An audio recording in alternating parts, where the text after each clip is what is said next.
په دې ویډیو کې موږ د درې رقمي عددونو د تفریق په طریقو باندې خبرې کوو. نو موږ ګورو چې 350 منفي 150 دا مساوي کېږي له 100 سره. تاسو ویډیو ودروئ او دا وکړئ چې دا حل کړئ. ښه راځو موږ په ګډه دا اوس حلوو. نو یوه طریقه دا ده که چیرې موږ دغه د 150 عدد د دې په درې واړو بېلابېلو طبقو کې ولیکو. د مثال په ډول دلته موږ سره 150 دي، دا موږ کولی شو چې ولیکو چې 100 او 50 او شپږ. نو دا بیا موږ داسې لیکلی شو چې 350 منفي 100 دلته لیکو 100 او منفي 50 او منفي شپږ. نو ستاسو په نظر اوس دا څنګه شو؟ نظر دې ته لږ به اسانه شوی. تاسو کولی شئ ویډیو ودروئ او بیا د دې د حل کولو کوښښ وکړو. نو راځو ګورو موږ سره 350 منفي 100 به شي. نو دلته 300 دي، دلته 100 دي، دا به موږ سره پاتې شي 250. دا ترېنه کم شو. اوس دی نه چې موږ دغه 50 ترېنه منفي کو، منفي 50 دا به موږ سره پاتې شي. دلته موږ سره لسیزو کې 15 دي، دلته 15 دي، نو 2 خو په خپله لیکو او د 15 دیونه چې 15 لاړ شي 0 او د 0 نه چې 9 چې دا 0 لاړ شي 9 دا پاتې شو. پای کې موږ سره دلته شپږ دي، دا به دی نه دا منفي شي، دا به مساوي شي له 209 نه چې شپږ لاړ شي 201. نو دا یوه لنډه طریقه ده د درې عددي یا درې رقمي عددونو د تفریق لپاره، کومه چې مونږ د ډېرو رقمي عددونو لپاره هم مونږ کارولی شو. یو بله طریقه چې تاسو کولی شئ هغه دا ده چې مونږ دغه عددونه لږ څه جوړ کړو. مثلا که چیرې مونږ ووایو چې مونږ د 156 پر ځای 150 له دې نه تفریق کړو، نو د دې دپاره لاره دا ده چې که چیرې مونږ عین عدد له دې نه هم کم کړو او له دې نه هم کم کړو، نو کوم چې مونږ ته حاصل په لاس راځي په هغې کې هېڅ فرق نه راځي.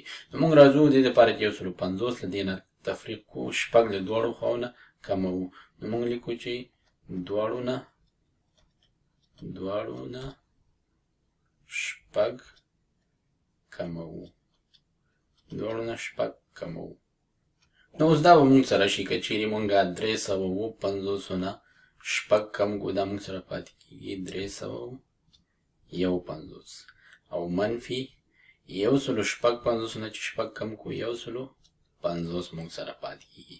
نو اوس دا نظر د پورتني شکل ته دا به تاسو ته لږ څه اسانه وي. نو اوس که چیرې مونږ دا یو بل نه تفریق کوو، مونږ لرو چې دلته 300 دي او دلته 100 دي.